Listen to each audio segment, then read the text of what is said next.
La clase de hoy se trata de la distensibilidad de los vasos sanguíneos y la compliancia, que son dos términos diferentes, ¿verdad? No es el mismo término. Bueno, entonces todos los vasos sanguíneos tienen una capacidad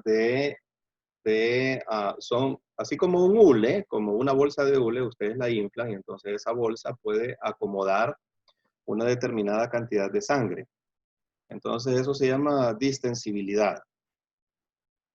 Esa característica la tienen los vasos sanguíneos debido a que la capa íntima tiene fibras de colágeno, tiene una gran cantidad de fibras de colágeno, y esas fibras son elásticas. Entonces los vasos sanguíneos de hecho son como hules, ¿verdad? Que se pueden dilatar con un aumento de la presión y pueden acomodar una cantidad mayor de sangre con un aumento de la presión. Bueno, son dos términos parecidos, pero no significan lo mismo. Distensibilidad es una cosa y compliancia es otra. Bueno, a medida que va pasando, que vamos adquiriendo más edad, que vamos envejeciendo, entonces el colágeno de todo el organismo va adquiriendo puentes, va haciendo puentes cruzados y va perdiendo su capacidad elástica. Entonces esa pérdida del colágeno lo que va haciendo es disminuyendo tanto la distensibilidad arterial como la compliancia. Bueno, entonces lo primero que vamos a ver es distensibilidad, ¿verdad? Es distensibilidad. Vamos a ver la pizarrita.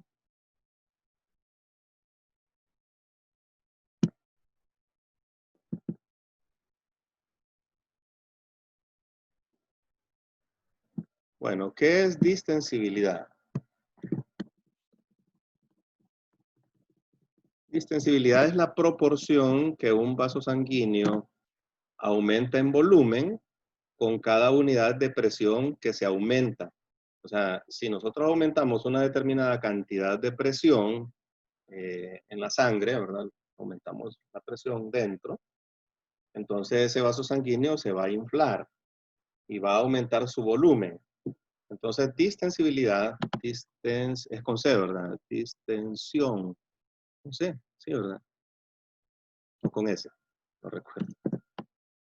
Distensibilidad, ahí está mejor, ¿verdad? ¿Sí?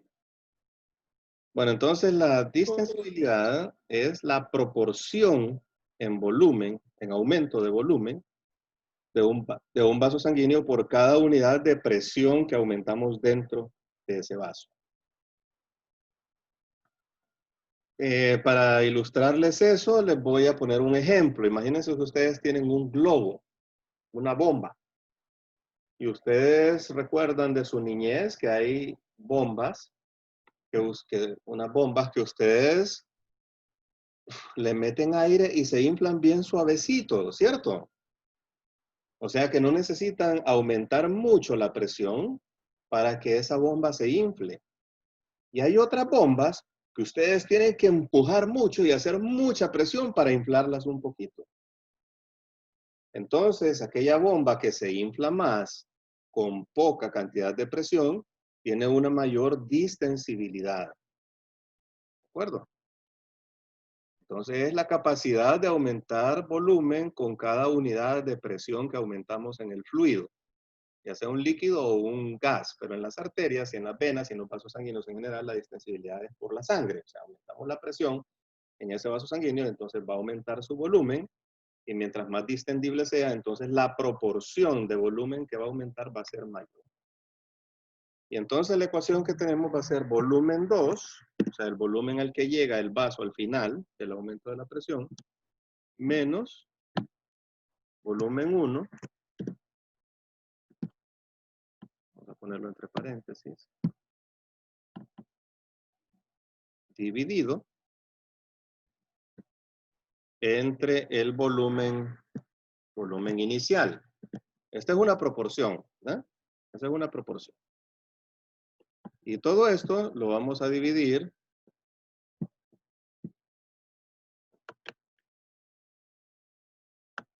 entre el cambio de presión.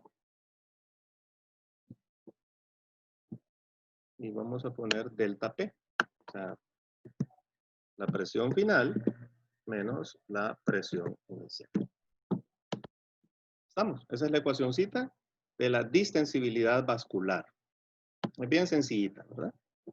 Cambio de proporción en volumen por cada unidad de presión que se le aumenta el fluido. Entonces vamos a hacer un ejercicio. Doctor, ¿y la fórmula que sale en el libro? ¿Cuál es la fórmula que sale en el libro? Aumento de volumen entre el aumento de presión por el volumen original.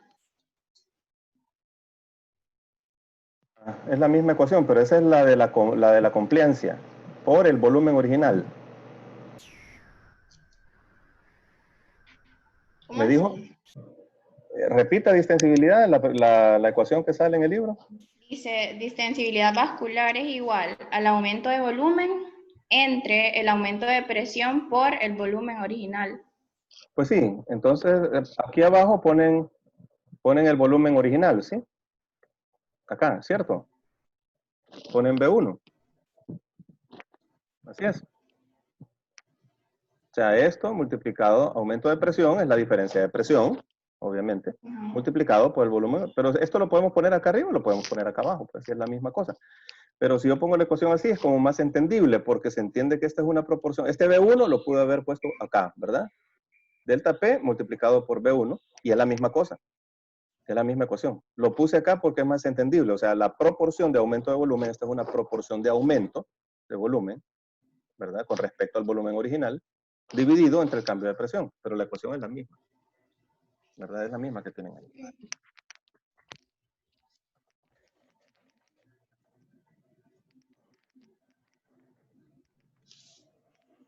Vamos a hacer el ejercicio entonces, ¿verdad?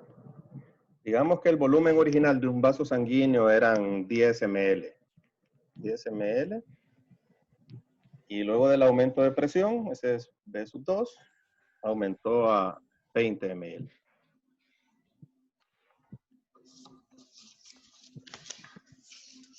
Y el cambio de presión fue de 5 milímetros de mercurio. Delta P, o sea, P2 menos P1 es de 5 milímetros de mercurio. Bueno, entonces ahí calculen ustedes cuál es la distensibilidad de ese vaso. Bueno, entonces es sencillo, ¿verdad? B2 menos B1 es igual a 10 entre B1, que es 10, entonces va a ser D1, ¿verdad? Entonces B1 dividido entre 5.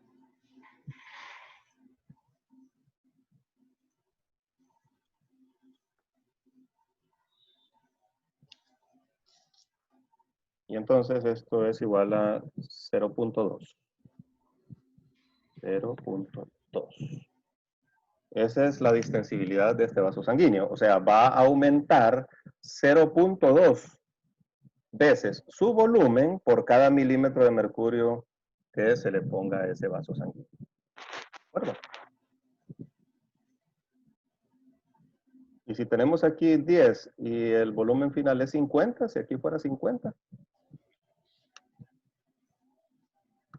Volumen final 50. Ahí quedó montadito. Bueno, eliminamos este 20, pongamos 50 acá. Entonces 50 sería, B2 sería 50 menos 10 con 40, ¿verdad? Entre el volumen original, que son 10. Entonces 40 entre 10 es igual a 4, ¿cierto? Sí. Entre 5, entonces sería 4 quintos. 4 quintos sería 0.8, ¿cierto? Sí. 0.8, entonces la distensibilidad sería 0.8. Aumenta 0.8 veces su volumen por cada milímetro de mercurio que aumenta el vaso sanguíneo. Bueno, ese es el concepto de distensibilidad, ¿de acuerdo? Y luego vamos con el concepto de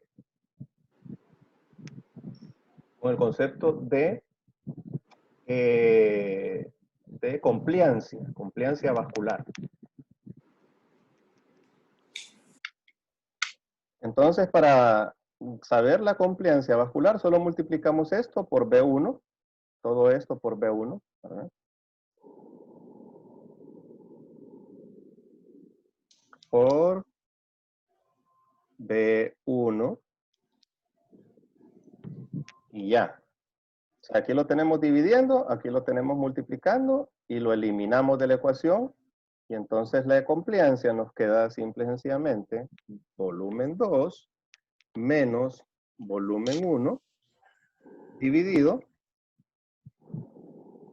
entre delta P. Delta P. ¿Cierto? ¿Cuál es la diferencia entre esto y esto? Que aquí hablamos un aumento en la proporción del volumen. Y aquí hablamos del volumen total. ¿Cuál es el cambio de volumen total por cada milímetro de mercurio? ¿De acuerdo? Son dos términos que significan ligeramente lo mismo, pero tienen cierta diferencia, ¿verdad? O sea que la compliancia, vamos a poner compliancia vascular con una C, va a ser igual a la distensibilidad multiplicada por el volumen inicial del vaso sanguíneo, por el volumen del vaso sanguíneo. ¿De acuerdo? Distensibilidad por volumen. Bueno, entonces ahora vamos a ver qué vasos sanguíneos tienen la mayor distensibilidad del cuerpo y cómo se relaciona eso con su función. Todos los vasos sanguíneos tienen distensibilidad y todos los vasos sanguíneos tienen también compliancia, ¿verdad? Todos aumentan su volumen con un aumento de presión, pero hay algunos que son más complacientes y más distendibles que otros, dependiendo su función. Nos vamos a centrar básicamente en la compliancia y la distensibilidad de las arterias y de las venas. Bueno, entonces, la cuestión es la siguiente. Las venas tienen 8 veces más distensibilidad que las arterias. Porque son más elásticas, se pueden acomodar mejor a una presión. Entonces son 8 veces más distendibles. Y las venas en promedio tienen un volumen de sangre que es 3 veces mayor que el de las arterias. Entonces ustedes saben que la cantidad de sangre tenemos en cada parte del árbol vascular va a estar distribuido de manera diferente. Las arterias van a tener un volumen, las venas van a tener un volumen que es mayor en un momento dado, porque el volumen de las venas es mayor. Entonces, eso quiere decir que la compliancia de las venas va a ser 24 veces mayor que la compliancia de las arterias. Porque compliancia es igual a distensibilidad, y si las venas son 8 veces más distendibles que las arterias y tienen un volumen 3 veces mayor, entonces eso quiere decir que la compliancia vascular en las venas va a ser 24 veces la compliancia de las arterias. O sea, por cada milímetro de mercurio que aumentamos en las venas, la complacencia, el volumen va a aumentar 24 veces más en las venas que en las arterias. Y eso se relaciona con la función de cada uno. La compliancia vascular en las arterias, en las grandes arterias, por ejemplo en la aorta, tiene una función bien específica. Esa función es mantener la presión del pulso. ¿La presión del pulso cuál es? Es la presión sistólica menos la presión diastólica. Mantener esa presión del pulso lo más cortita posible para que la presión arterial no varíe mucho en la sístole y en la diástole. Esa es la función de la compliancia vascular en las arterias. ¿De acuerdo? De nuevo, que la presión del pulso, que es la misma presión diferencial, nada más que el término apropiado es presión del pulso, que es la presión sistólica menos la presión diastólica. Si la presión diastólica es 120, la diastólica es 80, entonces la presión del pulso será 40 milímetros de mercurio, ¿verdad? Entonces esa presión es bastante baja, ¿verdad? Precisamente por la compliancia vascular de las arterias. Y para eso es importante la compliancia vascular en las arterias. o la distensibilidad vascular. Pues podemos, en las arterias podemos decir distensibilidad sin ningún problema, ¿verdad? La distensibilidad en las arterias es importante para eso. O sea, las arterias son elásticas para eso. Ya vamos a ver cómo es ese mecanismo. En las venas es otro mecanismo. O sea, las venas, ¿para qué se ocupan? ¿Cuál es la función de las venas? ¿Cuál es la función de las arterias? Llevar sangre. Llevar sangre. O sea, son pasos de conductancia. Es conducir la sangre hacia todo el organismo. Esa es su función principal y toda la fisiología de la arteria está destinada a llevar esa sangre lo más rápido posible hacia todos los sitios. La función de las venas es otra. ¿Cuál es la función de las venas? Llevar la sangre desoxigenada del cuerpo. Llevar la sangre de regreso al corazón. Pero que tiene otra función además de esa. ¿Cuál es esa otra función de las venas? ¿Cuál es la otra función de las venas? Muy importante. Eliminación de desechos. ¿La qué? No, o sea, llevar sangre de regreso al corazón. De los pulmones al corazón y del cuerpo al corazón. Esa es una de las funciones. La otra función, ¿cuál es? Que es bien importante. ¿Transportar los desechos, doctor? No, porque no, eso no es. O sea, sí, claro, la sangre venosa lleva desechos, pues, obviamente. Pero bueno, ya eso está englobado en la función de llevar la sangre de regreso al corazón. Pero hay otra función además de esa. ¿Cuál es? Permitir que la sangre fluya contra la gravedad. Bueno, esa es la función de las válvulas conmiventes en las venas, pero no es su función fundamental. Bueno, la otra función que tiene son dos funciones, llevar de regreso la sangre y la segunda es servir de reservorio de sangre para que la presión arterial se amortigüe a pesar de los cambios del volumen de sangre dentro del árbol vascular.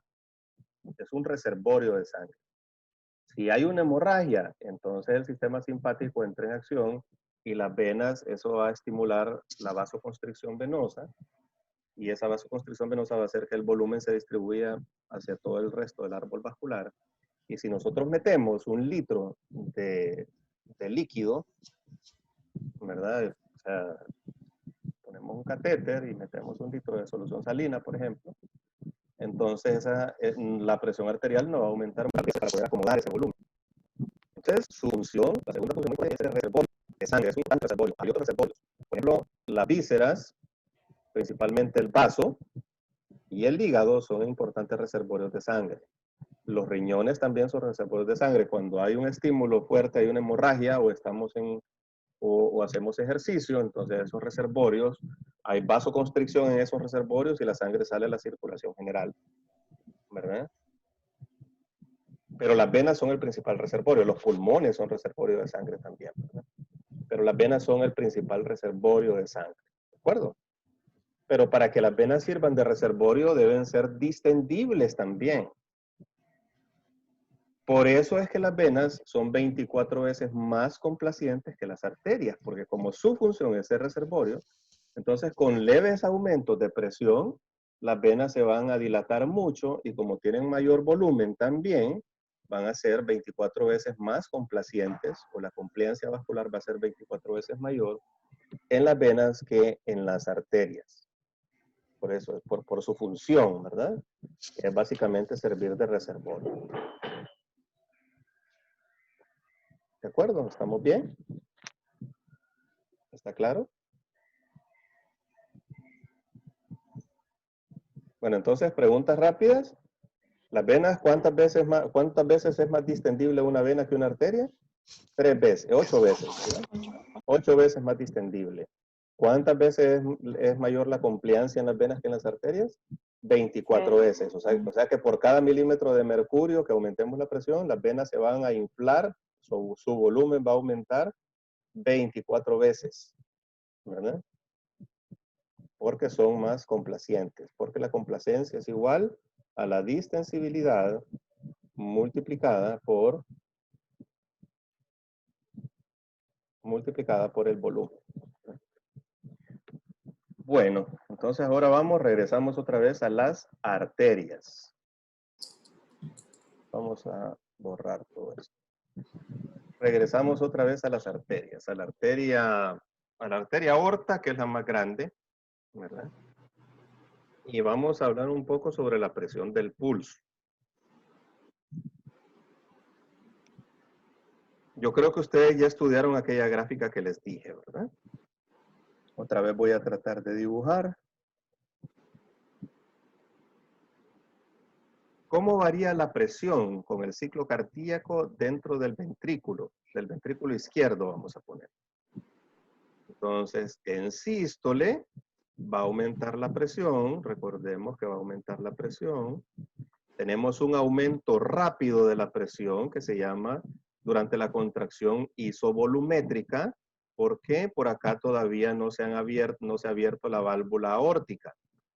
Entonces, como no se ha abierto la válvula aórtica, la presión aumenta rápido al contraerse el músculo, pero una vez que se abre la válvula aórtica, entonces ya la presión aumenta menos, ¿verdad? Aumenta menos, y luego cuando entra en diástole el corazón, la presión vuelve a bajar, y la presión del ventrículo va a variar.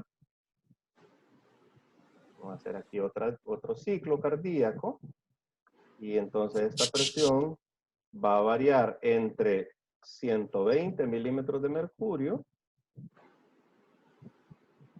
y 0 milímetros de mercurio. En sístole aumenta la presión hasta 120, en diástole disminuye la presión hasta 0. En sístole aumenta hasta 120, en diástole hasta 0. Bueno, entonces ahora vamos a ver esa presión, pero en la aorta. En la aorta, la presión va a ser más o menos así, va a variar más o menos así. En sístole va a aumentar hasta 120. Aquí vamos a ver una muesquita, una muesca, y la presión va a bajar hasta 80. Entonces esto, aquí tenemos 80 milímetros de mercurio. Esa es la variación de presión en la aorta, entre 80 y 120. ¿Por qué la presión en la aorta no baja hasta 0? Porque aquí se cierran las válvulas, fíjense bien, esta muesquita, ¿qué significa esta muesquita? Esta marca la diástole, el inicio de la diástole, o sea, el cierre de la válvula aórtica. Se cierra la válvula, o sea, el corazón se comienza a relajar, ¿verdad? Comienza a relajar y la sangre comienza a retroceder en la aorta hacia el ventrículo de regreso, porque al relajarse el ventrículo comienza a chupa sangre de la aurícula, pero chupa sangre también de la aorta. Entonces la sangre comienza a retroceder, bueno, comienza a disminuir la presión y la sangre comienza a retroceder. Al retroceder pega en la válvula aórtica y se cierra. Y esto es un pequeño aumento de la presión en la aorta al cerrarse la válvula aórtica. Y luego la presión continúa disminuyendo, pero ¿por qué no va a bajar hasta 0? Porque fíjense bien, aquí, como la válvula aórtica está abierta, entonces el ventrículo y la aorta hacen un solo cuerpo y la presión va a ser igual. O sea, esto corresponde a este aumento de presión del ventrículo. El ventrículo está contrayéndose y también la presión en la aorta está aumentando igual que en el ventrículo. Aquí hacen un solo cuerpo, ¿verdad? Pero al cerrarse la válvula aórtica ya no hacen un solo cuerpo. La aorta sigue su propia curva de presión, y el ventrículo sigue su propia curva de presión. La curva de presión del ventrículo baja hasta 0, porque el ventrículo se dilata y jala sangre a 0 milímetros de mercurio. Pero la presión en la aorta no cae hasta 0 porque no está retrocediendo la sangre, está cayendo la presión porque la sangre avanza hacia adelante en la aorta y eso hace que disminuya la presión hasta que llegue a 80 nada más. Llega a 80, no baja de 80. ¿De acuerdo? No va a bajar de 80. Entonces, esta es la curva de presión del ventrículo y la curva de presión de la aorta. Entonces, tenemos aquí dos presiones, la presión diastólica y la presión sistólica. La diferencia de estas dos presiones se denomina presión del pulso o presión diferencial. ¿Vamos bien hasta ahí?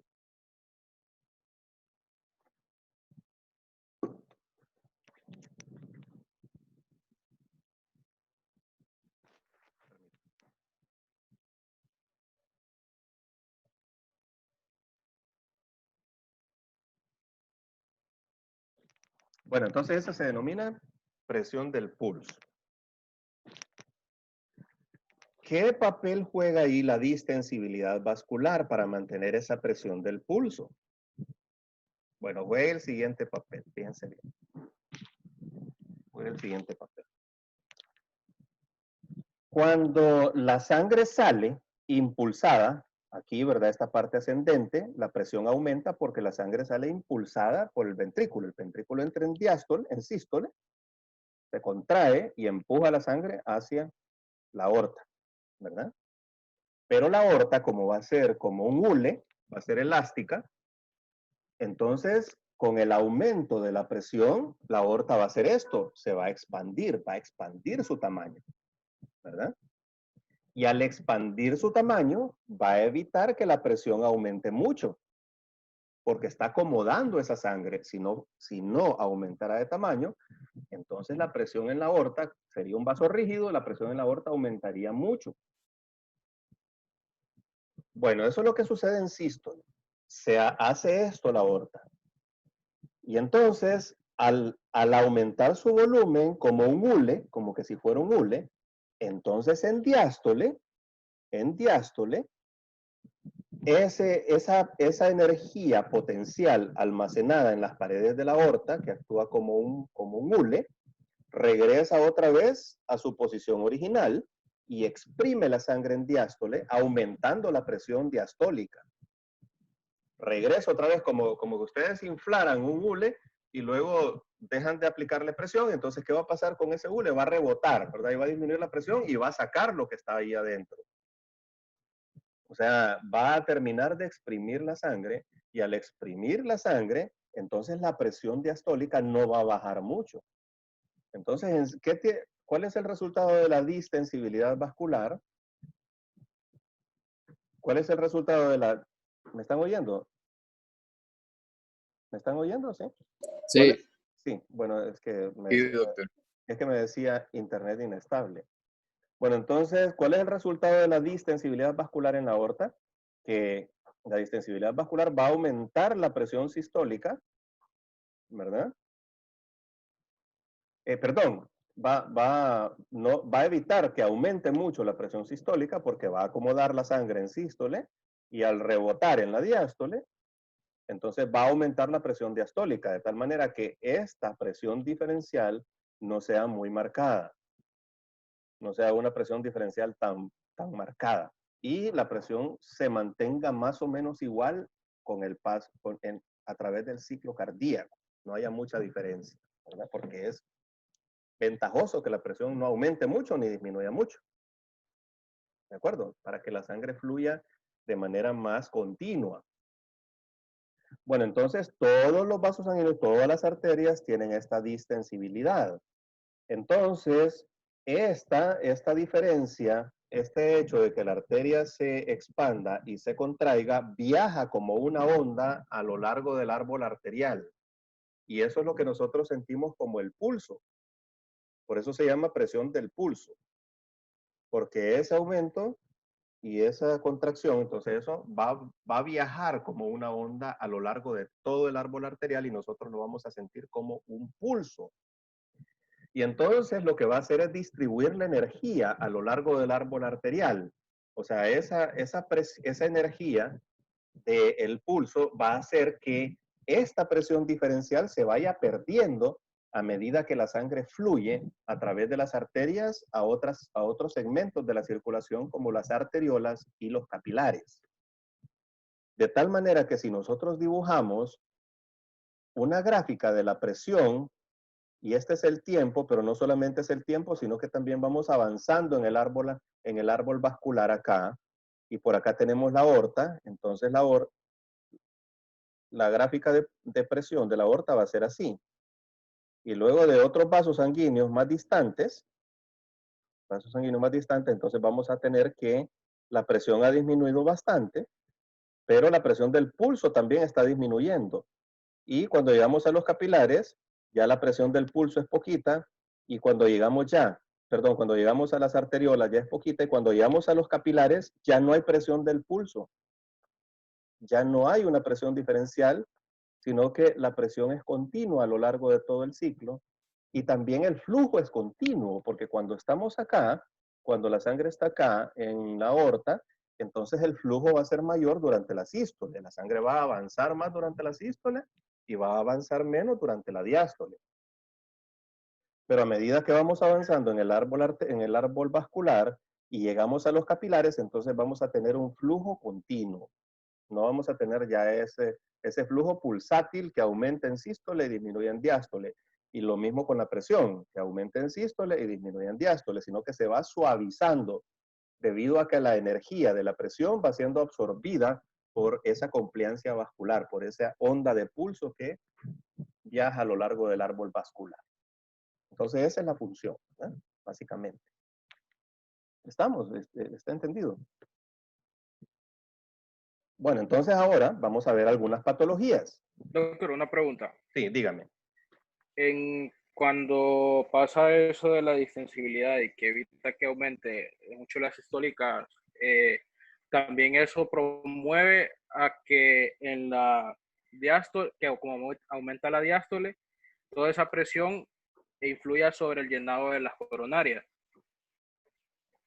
No, esa es otra cosa, esa es otra cosa. O sea, las coronarias de los músculos son como un corazón secundario.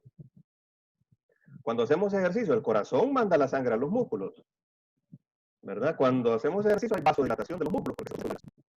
Y entonces se acumula una gran cantidad de sangre ahí en los músculos. O sea, se está encharcando el músculo de sangre, ¿verdad? Pero eso pasa cuando el músculo está relajado. Entra la sangre al músculo cuando el músculo está relajado. Pero cuando el músculo se contrae, al contraerse el músculo, exprime los vasos sanguíneos. Los deja atrapados y los exprime.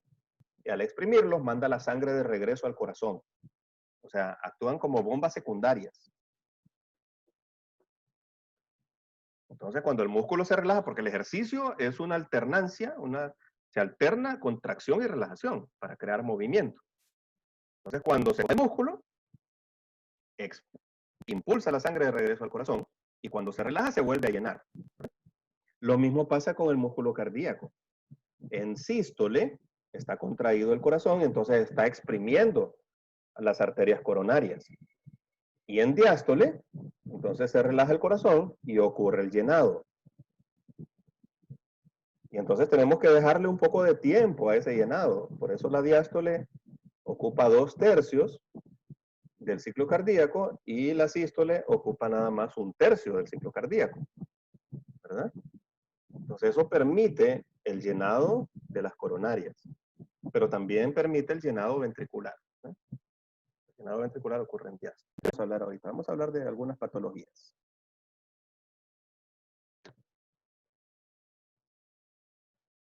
Esto está en su libro, ahí está en su libro.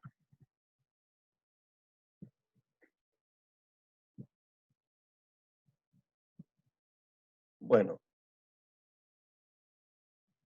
vamos a hablar de la primera patología.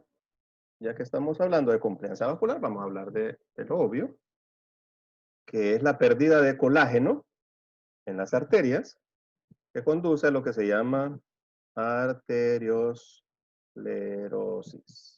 Arteriosclerosis. ¿Qué va a pasar con la arteriosclerosis? ¿Qué está pasando en la arteriosclerosis? Bueno, entonces eliminemos el sistema simpático. Eliminémoslo, ¿verdad? Saquémoslo de la ecuación, supongamos que no hay sistema simpático. ¿Qué pasaría si yo elimino la compliancia vascular en la aorta? Entonces va a pasar esto, fíjense bien. La aorta, como no está elástica, al comenzar la sístole no va a poder absorber esa energía, esa presión, y entonces la presión va a tender a aumentar hacia niveles ligeramente altos, ¿verdad? Pero no más altos que el ventrículo, porque recordemos que la aorta hace un cuerpo con el ventrículo. Entonces va a alcanzar la presión ventricular, ¿verdad? Y puede ser que alcance un poquito más. Y luego aquí vamos a ver la muesquita siempre. Se cierra la válvula aórtica, pero acá lo que va a suceder es que como no hay energía potencial, entonces esta presión va a tender a bajar mucho. Y ya no va a bajar hasta acá, no va a bajar hasta 80, sino que probablemente baje hasta unos 40 milímetros de mercurio, porque no está ese rebote de las arterias que va a aumentar la presión durante la diástole. O sea, aquí vamos a poner 120, 40. Esto sería lo que pasaría, ¿verdad? Si no hubiera compliancia vascular en la aorta. ¿Qué es lo que pasaría entonces? Aumentaría mucho esta presión del pulso. Aumentaría mucho, ¿verdad? ¿Eso es malo? Claro que es malo, porque baja hasta 40, y si recordamos que el ciclo cardíaco está a 2/3 en diástole, entonces va a predominar estos 40 y va a haber una hipotensión. Ese paciente está hipotenso. ¿De acuerdo? Hasta ahorita vamos bien, ¿verdad? ¿Sí? ¿Vamos bien? Aquí, como no hay distensibilidad vascular, como no hay distensibilidad vascular, entonces no está esta energía de rebote que va a aumentar la presión durante la diástole y va a bajar hasta 40 milímetros de mercurio, o por ahí, pues, o sea, va a bajar mucho. Ese es el mensaje. Ajá, ¿la pregunta? No, eso le iba a preguntar, pero ya lo repitió, no se preocupe. Por eso bajaría mucho, ¿verdad? Y esta presión se mantendría más o menos a 120 milímetros de mercurio, que es la presión ventricular, porque como hace un cuerpo con el ventrículo, entonces alcanzan la misma presión máxima, ¿verdad? Durante la sístole. Pero entonces ahora vamos a la otra parte. Sí tenemos sistema simpático. Esta paciente está en hipotensión. Entonces el sistema simpático no va a dejar que entre en hipotensión. ¿Por qué? Porque hay una serie de varoreceptores en todas las arterias, ¿verdad? Principalmente en la carótida, en la aorta, en todo el organismo, ¿verdad? Hay una serie de varoreceptores que detectan la disminución de la presión y aumentan el estímulo simpático. Frenan el estímulo parasimpático y aumentan el estímulo simpático. Bueno, entonces, como hay una respuesta simpática, o sea, va a haber vasoconstricción generalizada, va a aumentar también la frecuencia cardíaca y el gasto cardíaco, y entonces, ¿eso qué va a hacer? Va a subir la presión tanto diastólica como sistólica. Y entonces, lo que vamos a tener es esta misma gráfica, pero más o menos así. Así.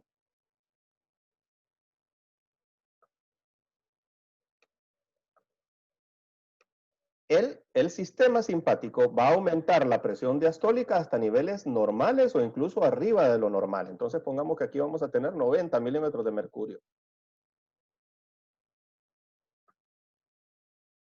Pero al entrar en juego ese sistema simpático, entonces aumenta muchísimo la presión sistólica, ¿verdad? Entonces vamos a tener presiones sistólicas bastante altas. Vaya, 160, 170 milímetros de mercurio. ¿De acuerdo? Entonces, estas son las presiones que maneja una persona con arteriosclerosis. Si ustedes encuentran una persona mayor que, bueno, incluso personas que no son tan mayores, ¿verdad? Con una presión del pulso así de amplia, va a 150, 90, 160, 95, 170, 90, ¿verdad? Los 85. Estas presiones tan elevadas del pulso y no tiene otra cosa, entonces ustedes están ante una arteriosclerosis, hay un endurecimiento de las arterias. Y ese endurecimiento de las arterias conduce a esto, un aumento de la presión sistólica con presiones diastólicas relativamente normales, apenas aumentadas. Y esa es una arteriosclerosis. ¿De acuerdo? ¿Qué van a dar? Bueno, van a dar antihipertensivos porque tal vez no algo tan potente, ¿verdad? Pero sí van a dar antihipertensivos porque este paciente está hipertenso, ¿verdad? Está hipertenso. Y la hipertensión es mala porque daña las arterias y el daño a las arterias conduce a la formación de placas ateromatosas, como vimos ayer, y también un aumento de la postcarga aumenta la demanda del corazón, puede haber hipertrofia cardíaca a largo plazo y también puede haber disfunción sistólica y puede haber insuficiencia cardíaca, una cardiopatía hipertensiva. O sea, todas las hipertensiones pueden llevar a una cardiopatía hipertensiva, ¿no? Entonces, esa presión hay que bajarla. Aquí podemos usar más que todo beta bloqueadores, porque los beta bloqueadores actúan sobre el gasto cardíaco y entonces vamos a bajar la presión sistólica, pero la presión sistólica se debe más que todo al gasto cardíaco y la presión diastólica está dada más que todo por la vasoconstricción del árbol arterial, ¿verdad? Del árbol arteriolar. Entonces, entonces vamos a preferir los beta bloqueadores en este caso.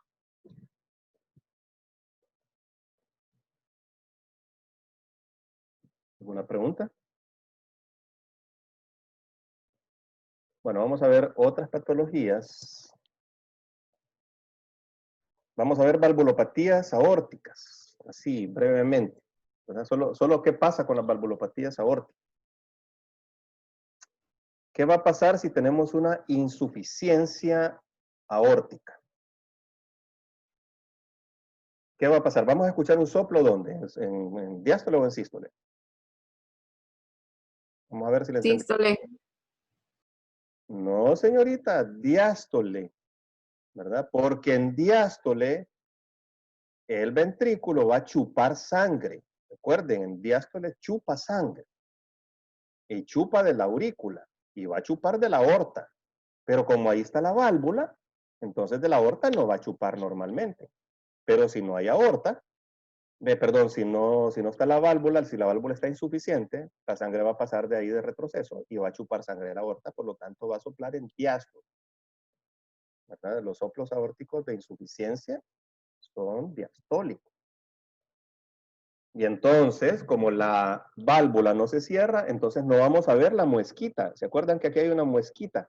Esta muesquita es el aumento de presión cuando se cierra la válvula aórtica. Entonces ese aumento, ese cierre de la válvula aórtica no la vamos a ver. No va a haber muesca, porque no se va a cerrar bien. Entonces en la insuficiencia aórtica no vamos a ver esa muesca. ¿Qué más vamos a ver? ¿Cómo va a estar la presión sistólica? ¿Qué presión va a estar disminuida o aumentada? Si hay una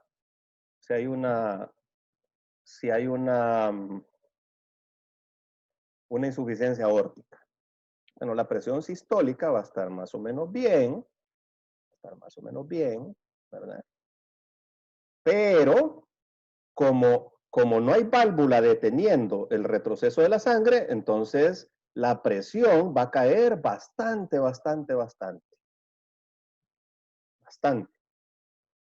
¿Y va a entrar el sistema simpático a compensar? Sí, va a entrar el sistema simpático a compensar, pero por mucho que trate el sistema simpático de compensar, tal vez eleve la presión sistólica, pero la presión diastólica no la va a lograr elevar, ¿verdad?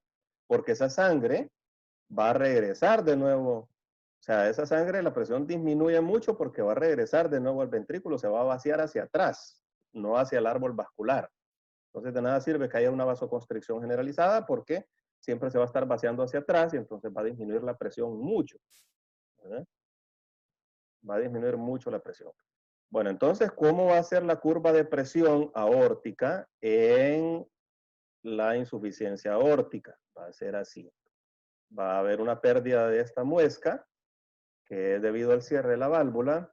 Vamos a tener presiones más o menos normales acá, digamos, vaya, pongámosle un poquito elevada, 130 por compensación simpática, porque aumenta el gasto cardíaco. Y presiones diastólicas bien bajitas, pongámosle aquí 40 milímetros. Y más o menos así va a ser la gráfica de presión.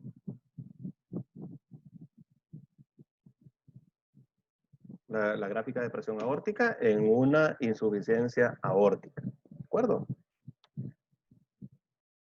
Entonces, miren, todo esto ustedes los pueden, con ver cómo se está moviendo, con saber los volúmenes de sangre que en cada parte del ciclo cardíaco, de dónde a dónde se mueven, y las presiones en cada parte del ciclo cardíaco, con eso ustedes pueden inferir qué es lo que está pasando, ¿verdad? ¿Qué va a pasar con esas presiones? Bueno, entonces ahora vamos con otra patología, que es la estenosis aórtica. La estenosis es un endurecimiento o un estrechamiento, un endurecimiento de las válvulas o un estrechamiento de la arteria, ¿verdad? Una estenosis supravalvular, entonces la arteria va a estar estrechada y la sangre va a costar que pase por ahí. Si es una estenosis leve, pues no va a haber muchas consecuencias. Pero si es una estenosis más gravecita, ¿verdad? Entonces ahí sí va a haber consecuencias. Entonces, digamos, aquí está la aorta, ¿verdad?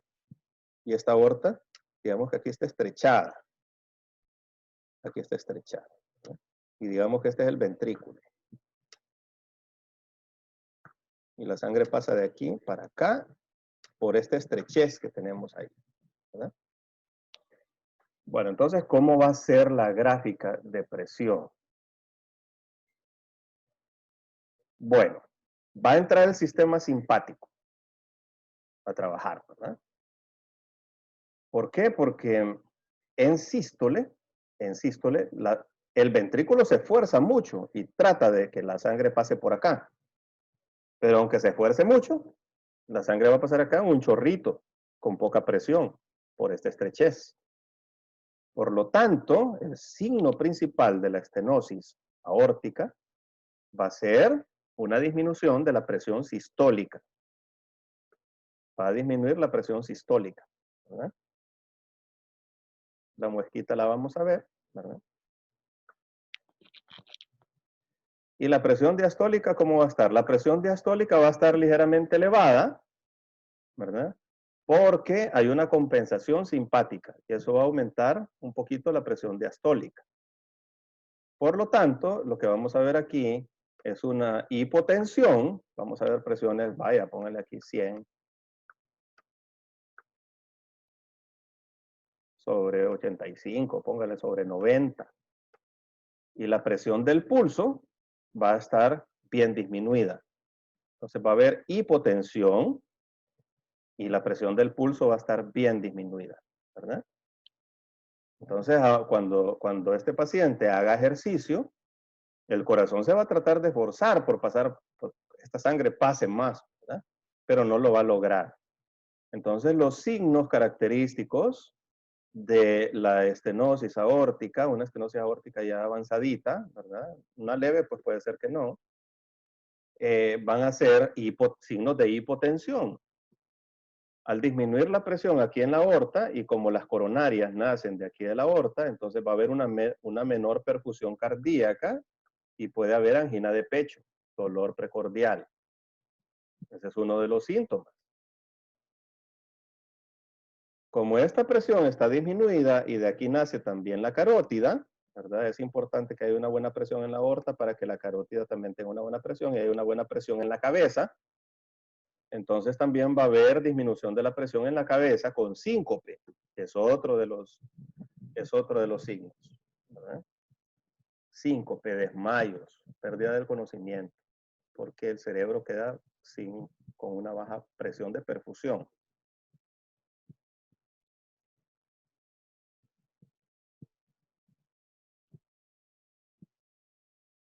Bueno, entonces, ¿qué caracteriza a la estenosis mitral? La caracteriza una disminución de la presión media, ¿verdad? Con disminución de la presión del pulso, ¿verdad? Esa es la característica.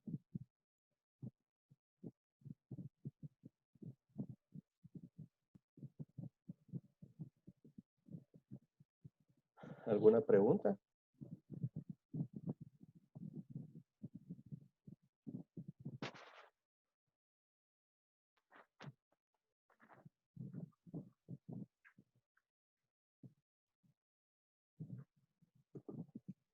Bueno, entonces ahora vamos a entrar a ver el corazón como bomba. El corazón es una bomba, ¿cierto? Ya vimos que los gradientes, eso lo vimos en la primera clase, que los gradientes en el organismo sirven para mantener movimientos, para hacer que se muevan cosas. Entonces, pues, vimos que el gradiente eléctrico crea un potencial que hace que haya movimiento de electrones a uno y otro lado, de iones a uno y otro lado de la membrana y desencadenan potenciales de acción. Vimos que las diferencias de concentración también sirven para eso, de diferentes sustancias, y también sirven, por ejemplo, para fines de excreción. O sea, todos los solutos pasan por la membrana glomerular, por el glomérulo, para ser excretados. Entonces esas diferencias de concentración ayudan a eso. Las diferencias de presión de gas hacen que haya intercambio gaseoso, tanto en los pulmones como en la célula. Entonces esas diferencias, esos gradientes, ¿verdad? Esos gradientes son importantes para el movimiento y en el caso del corazón, pues la energía de los lípidos sirve para la contracción cardíaca y que el corazón ejerza un gradiente entre los ventrículos y las aurículas. Entonces, el ventrículo izquierdo alcanza una presión de 120, una presión media de 93 milímetros de mercurio. Es la presión media, o sea, si tenemos una presión sistólica de 120 y una presión diastólica de 80, entonces la presión media no va a ser 100, no va a ser el promedio normal, sino que va a ser el promedio ponderado por el tiempo que pasa el corazón en diástole y el tiempo que pasa en sístole. Y pasa 1/3 en sístole y 2/3 en diástole. Por lo tanto, tenemos que ponderar esa presión. La presión diastólica la multiplicamos por 2 veces, ¿verdad? Por 2/3. Y la presión sistólica por 1/3. Y eso nos da 93 milímetros de mercurio si la presión sistólica es 120 y la diastólica es 80. ¿De acuerdo? Presión arterial media, 93 milímetros de mercurio. Bueno, entonces, para que el corazón consiga esa presión, necesita energía y esa energía hace que el corazón cumpla su función de bomba. Y la función de bomba del corazón tiene 2 componentes. Entonces vamos a dibujar acá el corazón como bomba. Y vamos a dibujar acá el lado arterial. Y luego vamos a dibujar acá el lado venoso. Qué feo me salió eso. Pero bueno, vamos a hacer un pichingo ahí, ¿verdad? Lado arterial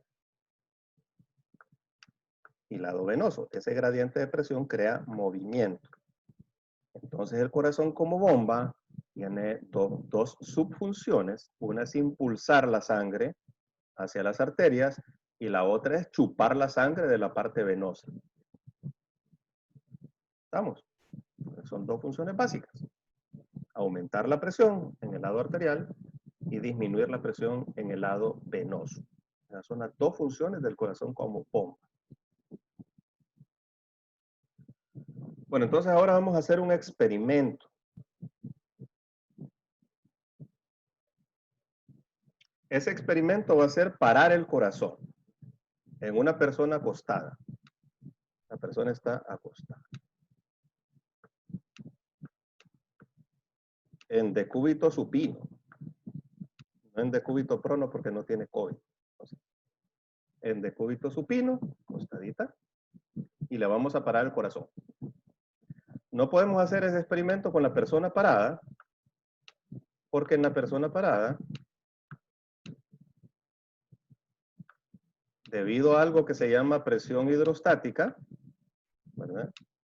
Entonces la presión va a ser mucho mayor en los pies que en la cabeza. Recordemos un poquito las fórmulas de presión, ¿verdad? Entonces, digamos que nosotros tenemos un recipiente con un fluido, pongamos que es agua, ese fluido. Y entonces vamos a tener presiones a diferentes niveles del recipiente, vamos a presiones. A medida que nosotros vayamos disminuyendo, que vayamos aumentando la profundidad, la presión va aumentando porque la columna del líquido sobre ese punto va aumentando. Entonces, a mayor columna de líquido, la presión va a ser mayor. Y tenemos una fórmula que es que la presión en un punto de esta columna de líquido va a ser igual a la densidad del líquido. Vamos a poner densidad, una D, multiplicado por la gravedad, que siempre va a ser 9.81 metros por segundo cuadrado, multiplicado por la altura de la columna. O sea que acá, esa columna de líquido va a tener una altura poquita. Pero por acá, esa columna de líquido va a tener una altura bastante grande. Eso se llama presión hidrostática, ¿eh? Y la presión hidrostática hace que la presión arterial de una persona, la presión, ¿verdad?, de una persona de pie, sea alrededor de 100 veces mayor en la cabeza que en los dedos de los pies, ¿verdad? Porque la columna está haciendo una presión. Por lo tanto, para estudiar la presión sin ese efecto de la presión hidrostática, tenemos que acostar al paciente. o a la persona, o al experimento. Ahora estamos haciendo un experimento. Fíjense que es una persona. Imagínense que es un maniquí, que es un androide, ¿verdad? Y entonces a ese androide le paramos el corazón. Se lo paramos. ¡Pum! Le ponemos una corriente y le paramos el corazón. Entonces prácticamente está muerto, ¿verdad? ¿Va a haber presión en los vasos sanguíneos? Si nosotros tomamos la presión con un efigmomanómetro, vamos a registrar una presión de 0. Porque la presión que mide el efigmomanómetro es una presión dinámica. Cuando la sangre circula, hace fuerza sobre las paredes arteriales y entonces hace fuerza sobre el manguito, ¿verdad? Y entonces, al cerrarse el manguito, lo que estamos midiendo ahí es la presión dinámica. Por lo tanto, si nosotros tomamos la presión con un efigmo, vamos a ver que la presión es de 0. No va a tener presión. Pero si nosotros metemos un catéter en el árbol vascular, en las arterias, en las venas, en las arterias y en las venas, entonces vamos a ver, y ese catéter tiene en la puntita un barómetro, una manera de medir, de registrar la presión adentro. Entonces vamos a ver que esa sangre tiene una presión de inflado, está inflando, es como el aire que infla una bomba. Entonces ese árbol vascular está lleno de sangre, está inflándolo con una presión, y esa presión es de alrededor de 7 milímetros de mercurio. 7 milímetros de mercurio.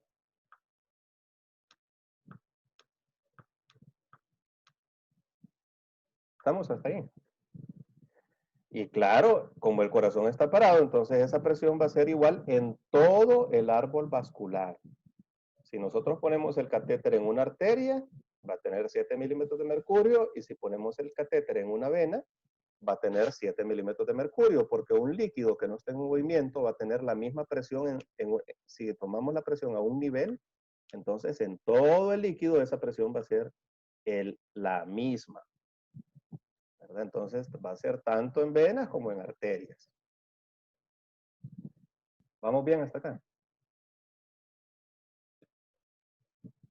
Bueno, entonces ahora comencemos a hacer funcionar el corazón y vamos a comenzar con un gasto cardíaco de 1 litro por minuto. ¿Cuál es el gasto cardíaco normal? Más o menos, aproximado de un adulto.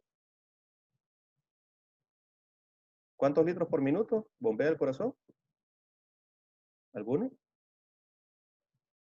Quiten el speaker y dicen. ¿Gasto cardíaco? ¿Gasto cardíaco normal? Díganme alguien, quita el speaker y me dice. 4 a 5 litros. 5 litros por minuto, ¿verdad? Alrededor de 5 litros por minuto. Correcto. Ese es el gasto cardíaco normal. Bueno, entonces, hagamos el experimento, comencemos a trabajar el corazón a 1 litro por minuto.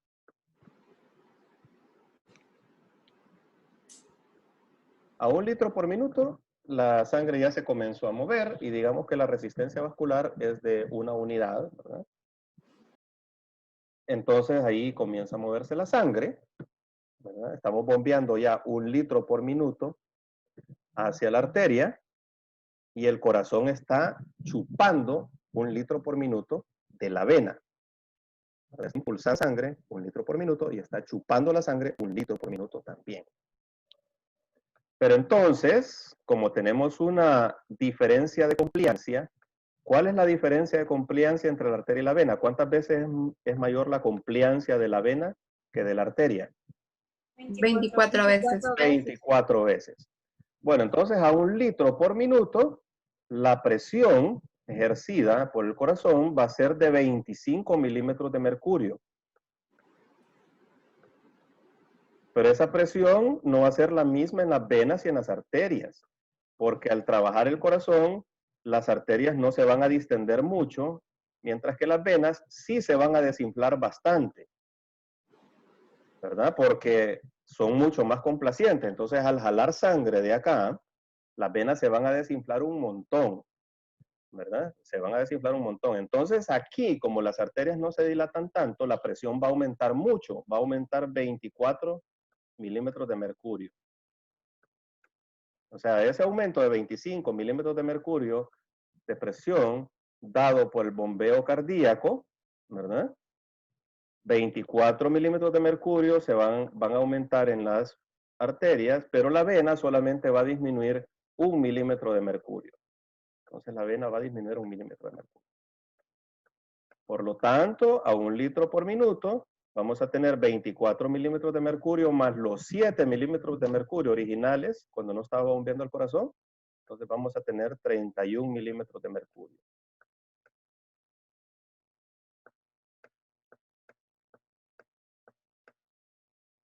Mientras que la vena tenemos los 7 originales, los 7 milímetros de mercurio originales, menos 1 milímetro de mercurio, dado por el bombeo cardíaco, entonces la presión va a bajar a 6 milímetros de mercurio.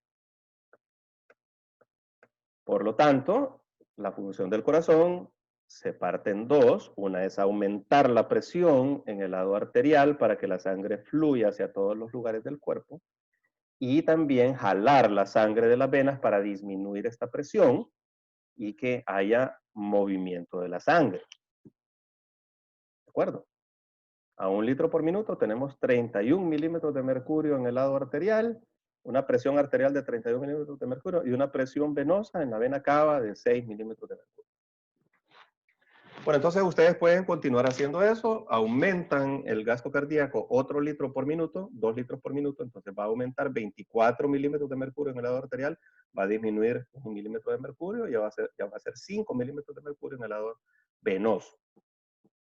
¿De acuerdo? Y aumentamos más hasta que tengamos presiones normales, ¿verdad? Las presiones normales en la arteria son aproximadamente 120 milímetros de mercurio para la presión sistólica, pues 93 la presión media, ¿verdad? Y en el lado venoso, pues, llegan a 0. En el lado venoso llegan a 0. Y ahí estamos viendo la doble función del corazón como bomba, ¿verdad? Tirar sangre y recoger sangre.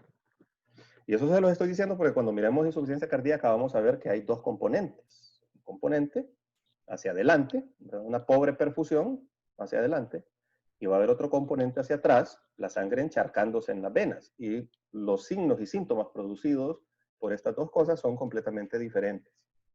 ¿Verdad? Son diferentes. Bueno, ¿alguna pregunta hasta acá?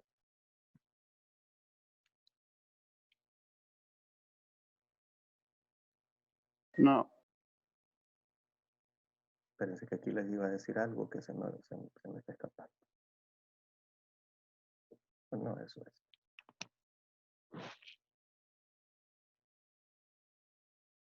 Bueno, entonces, el bombeo del corazón tiene un efecto de retroalimentación negativa sobre las presiones auriculares en la vena cava y en la aurícula, ¿verdad?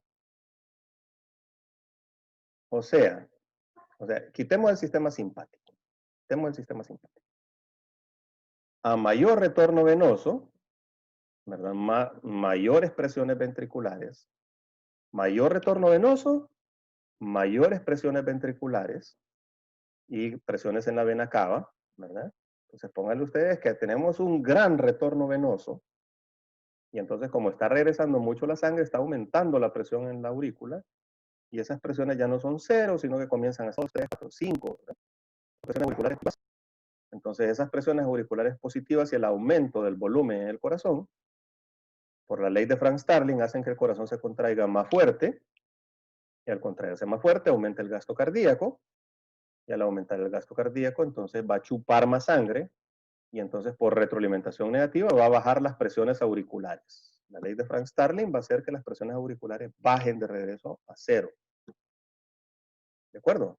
Va a haber una retroalimentación negativa. Cuando hacemos ejercicio, entonces entra el sistema simpático, ¿verdad? Entra el sistema simpático. Cuando hacemos ejercicio, si nosotros quitamos el sistema simpático, quitemos el sistema simpático. Entonces, al quitar el sistema simpático, vamos a tener presiones auriculares positivas, ¿cierto? Porque va a aumentar mucho el retorno venoso y eso va a aumentar las presiones en la aurícula. Vamos a tener presiones auriculares positivas. Y por la ley de Frank-Starling, entonces, eso va a hacer que el corazón lata más fuerte, que se contraiga más fuerte, aumenta la frecuencia cardíaca, aumenta el gasto cardíaco y entonces eso va a hacer que las presiones disminuyan, pero vamos a tener presiones positivas siempre, ¿verdad? vamos a tener presiones positivas. Pero cuando entra en juego el sistema simpático, entonces el sistema simpático estimula adicionalmente el corazón, y al estimular adicionalmente el corazón, aumenta más todavía el gasto cardíaco que por solo la ley de Frank-Starling. Y al aumentar mucho el gasto cardíaco, entonces chupa más sangre de la aurícula y chupa más sangre de las cavas, y por lo tanto, en situaciones de ejercicio, nosotros vamos a encontrar presiones auriculares negativas. O sea, mientras más efecto simpático tengamos, las presiones auriculares van a ser más negativas. Y eso va a hacer que se chupe más sangre todavía y que haya un mejor flujo de sangre. ¿De acuerdo? Eso sucede cuando introducimos el sistema simpático en la ecuación.